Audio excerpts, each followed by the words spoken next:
छात्र मानकर शिक्षा क्षेत्र रे विफलतार मुख्य कारण मान आलोचना कर जहाँकि इम्पोर्टाट क्वेश्चन एवं बारंबार यही क्वेश्चन ही आसूची जी जानिला सी भल रिजल्ट कला एवं ताहा सहित एवं आंसर मध्य जानिबा उचित।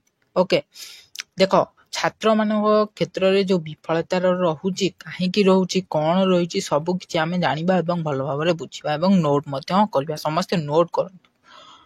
प्रथम देख जे एक अध्ययन जना जाइछि जे स्तरीय शिक्षा लाभ करथिबा तथा अधिक नंबर रखिथिबा छात्र छात्री माने प्रायतः नियुक्तिर सुजोग पाउछन माने यार माने कोन होउछि जे जी अधिक नंबर रखी सी ही भल सुजोग पाउछि भल कॉलेज रे भल यूनिवर्सिटी रे सुजोग पाउछि। किंतु वर्तमान युग रे शिक्षार परिवर्तन घटिछि एही शिक्षा रे पाठ्यक्रम उपरे विशेष गुरुत्व दिया जाउ नाही। कहीं दिया जाउ नाही ना पिला माने बहुत भी पिला माने किछि पाठ भी ठीक से पढ़ु ही नाहंती सेति पई गुरुत्व दिया जाउ नाही।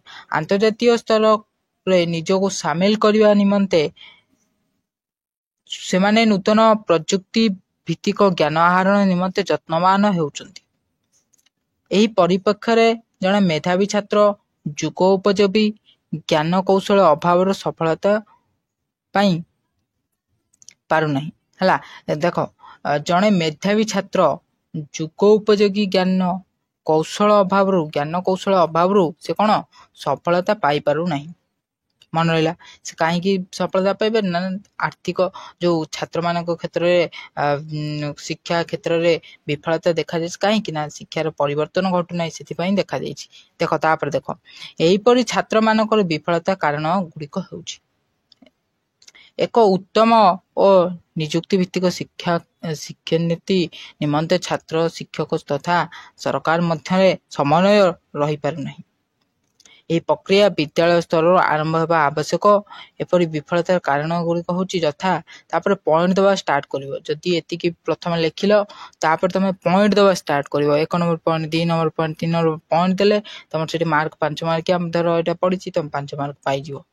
ओके देखिए पॉइंट सब प्रथम देख शिक्षादान प्रक्रिया प्रथम केमिति कोन शिक्षादान करे जाए तापर किछटा लेखियाटा जरूरी नहीं कि। अच्छा देख तापर समस्त विद्यालय और महाविद्यालय एवं विश्वविद्यालय स्तर समान प्रकार शिक्षा व्यवस्था नहीं बुझिपारछ कि नहीं। समस्त विद्यालय विश्वविद्यालय आउ कौन सॉरी महाविद्यालय विश्वविद्यालय रे कौन ठीक से शिक्षा दिया जाउ नहीं हला। तापर एणु एसबु अनुष्ठान मानक शिक्षा प्रक्रिया समान एपरी आवश्यक हेबा आवश्यक जहा द्वारा कि छात्र छात्री पाठ्यक्रम स्व आवश्यक ज्ञान आहरण करें। देख तुम शिक्षा ठीक से भी दिया जाऊ नहीं कहीं शिक्षक माने भी ठीक से भल भाव में पढ़ाई ना से कौन आर आवश्यक रही छात्र छात्री माने पाठ्यक्रम सहित यार ज्ञान आहरण करें केमिति करेंगे जदि तुम शिक्षार उन्नति हम ताल ज्ञान आहरण ही हो पार। नेक्स्ट देख 2 नंबर शिक्षकों दक्षता कौन रही देख विद्यालय स्तर रु आरंभ करी विश्वविद्यालय स्तर पर्यंत समस्त शिक्षक मानकर पाठ्यक्रम सहित जुगोपयोगी अन्य विषय गुड़ी ज्ञान रहिबा निहाती रहिबा आवश्यक हला।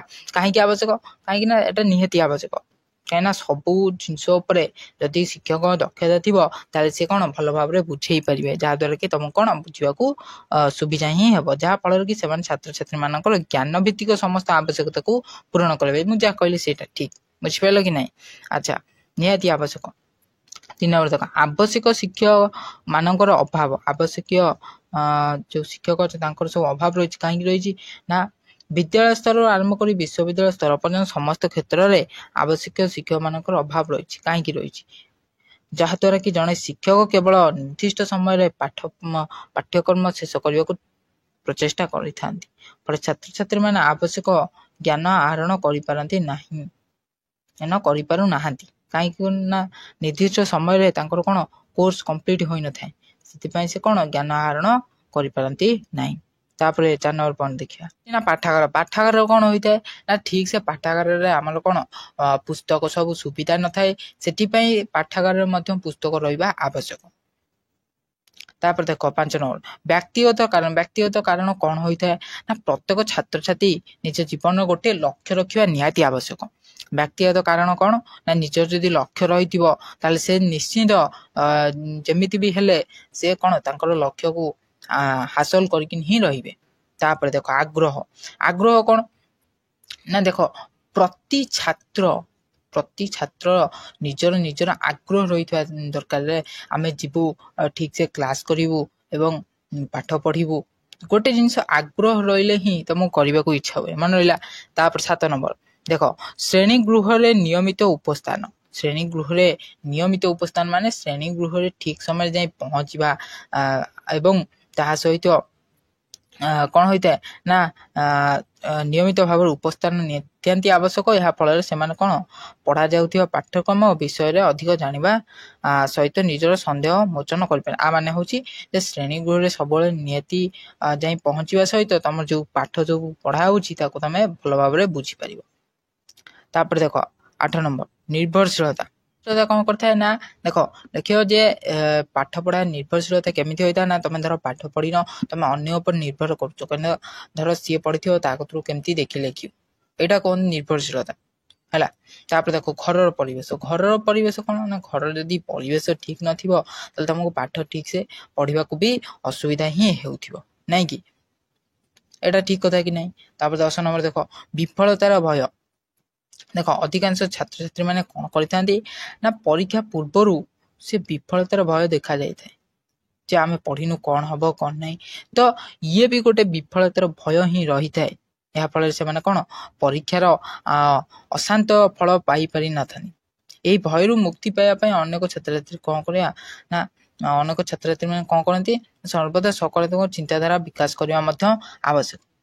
ଏଥିସହିତ ସେମାନଙ୍କର ଆତ୍ମପ୍ରତ୍ୟୟ ଆବଶ୍ୟକ। ଯେକୌଣସି ପରୀକ୍ଷା ପୂର୍ବରୁ ନିଜେ ଜାଣିଥିବା ପାଠ ଗୁଡ଼ିକୁ ନେଇ ଯୋଜନା କରିବା ଆବଶ୍ୟକ। ଦେଖ ଯେକୌଣସି ତମର ପରୀକ୍ଷା ହେଉଛି, ଏକ୍ଜାମ ଯେଉଁ ହେଉଛି ତା ବିଷୟରେ ପୂର୍ବରୁ ଜାଣିବା ଆବଶ୍ୟକ, ଯାହାକି ତମର ମାନେ ପରୀକ୍ଷା ପୂର୍ବରୁ କ'ଣ ହବ କ'ଣ ନାହିଁ ପଢ଼ିନି, ତାକୁ ଆଗରୁ ହିଁ ଜାଣିଥିଲେ ତମ ପାଇଁ ଭଲ ହବ। ବୁଝିପାରିଲ କି ନାହିଁ? ତାପରେ ଦେଖ 11 ନମ୍ବର ସମୟ ପରିଚାଳନା ଭିତ୍ତିକ ଅକ୍ଷମତା ହେଲା। ସମୟ ପରିଚାଳନା ଗୋଟେ ଜିନିଷ ମନେ ରଖ, ସମୟକୁ ଠିକ ସେ କାର୍ଯ୍ୟ କରିବ, ମାନେ ସମୟ କାହା ପାଇଁ ବି ରହିନଥାଏ। ଦେଖ ସେ କ'ଣ କହୁ ଛାତ୍ର ଜୀବନରେ ସମୟକୁ ବ୍ୟବହାର କରିବା ନିମନ୍ତେ ବିଭିନ୍ନ ପ୍ରକାର କ'ଣ କ୍ଷେତ୍ର ରହିଥାଏ। କେତେକ ଛାତ୍ର ମୌଜ ମସ୍ତି ମଜଲିସ କରିକିନି କଟାଇଥାନ୍ତି ସମୟକୁ, କିନ୍ତୁ ଆଉ କେତେକ ଛାତ୍ର କ'ଣ କରିଥାନ୍ତି ନା ସେଇ ସମୟରେ ନିଜର କ'ଣ ପାଠ ହାସଲ କରିଥାନ୍ତି। ବୁଝିପାରିଲ କି ନାହିଁ?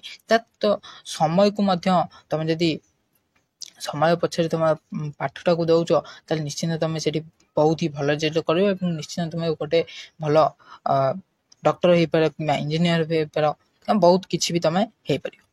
ଓକେ, ସମୟ ସବୁଠାରୁ ଗୁରୁତର, ମନେ ରହିଲା ସମସ୍ତଙ୍କର। ତ ଇଏ ଥିଲା ଆଜିର କ'ଣ ଆମର ପଏଣ୍ଟଟା କେତେଟା ଥିଲା, ଯାହାକୁ ଯେଉଁ ପଏଣ୍ଟ ଭଲ ଲାଗିବ ସିଏ କ'ଣ ସେଇଟା ଲେଖିଦେବ, ନୋଟ୍ କରିଦିଅ। ତାପରେ ଟେଲିଗ୍ରାମରେ ମଧ୍ୟ ଜଏନ୍ ହୋଇଯାଅ, ଯାହାକି ତମ ପାଇଁ ସୁବିଧା ବି ହେବ ଏବଂ ଆପଣମାନେ ବି PDF ମଧ୍ୟ ପାଇଯିବେ। ଓକେ, ଛାତ୍ରମାନେ ଶିକ୍ଷା କ୍ଷେତ୍ରରେ ବିଫଳତାର ମୁଖ୍ୟ କାରଣ ବୁଝିପାରିଲ। ଆଜି ପାଇଁ ଥିଲା ଏତିକି ଭିଡ଼ିଓ। ଯଦି ଭିଡ଼ିଓଟି ଭଲ ଲାଗିଥିବ ତାହେଲେ ଭିଡ଼ିଓକୁ ଲାଇକ୍ କରିବେ, ଚ୍ୟାନେଲକୁ ଏଭଳି ଆଗକୁ ଭିଡ଼ିଓ ଦେଖିବା ପାଇଁ ଚ୍ୟାନେଲକୁ ସବସ୍କ୍ରାଇବ୍ କରିବେ।